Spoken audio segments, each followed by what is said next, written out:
안녕하세요, 발렌시아입니다. 약 2년 만에 이렇게 영국에서 다시 인사를 드리게 되었는데요.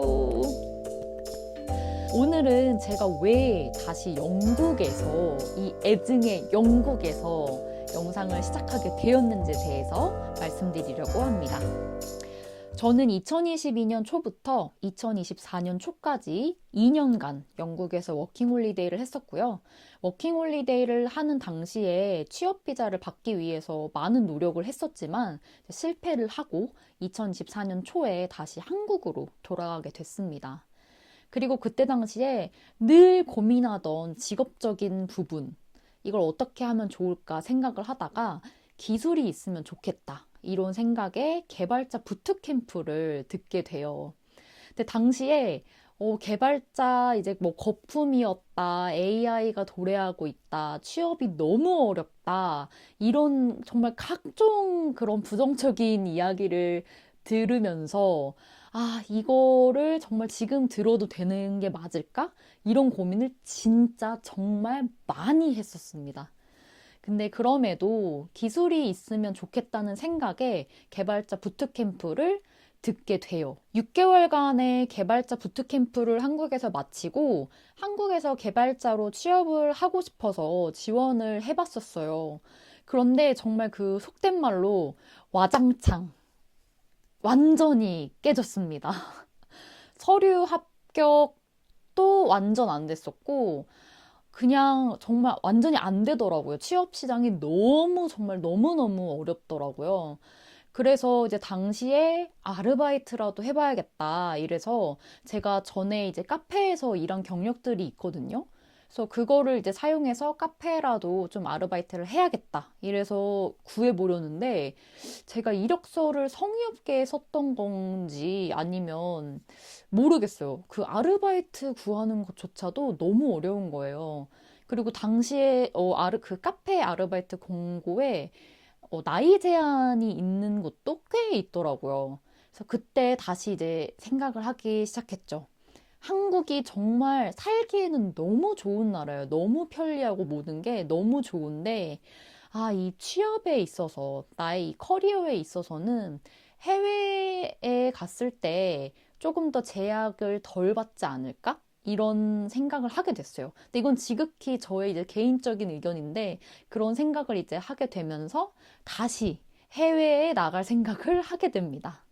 해외살이를 다시 생각하면서 계획했던 게 이제는 그냥 워킹홀리데이만 하지 말고 영주권까지 한번 취득을 해보자, 이런 생각을 하게 됐었어요.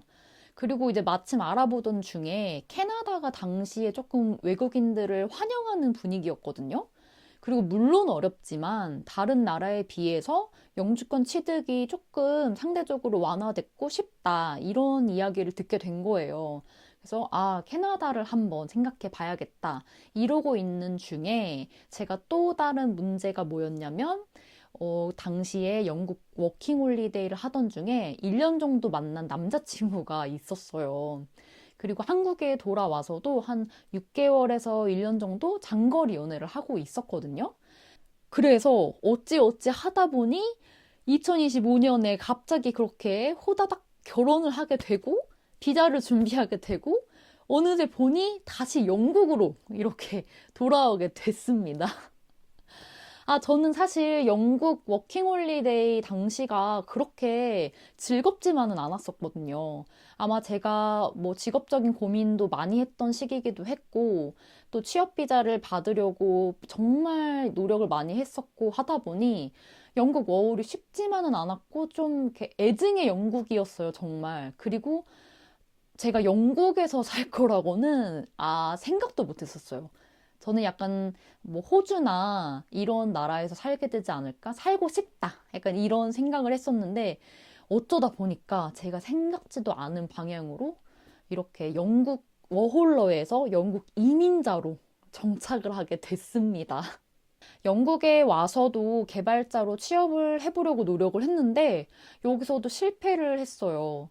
정말 경쟁률이 너무 치열했고요. 아마 또 제 실력이 부족한 탓에 실패를 했다고 생각을 해요. 근데 또 다행히 운이 좋게도 IT 계열로 취직을 하게 됐습니다.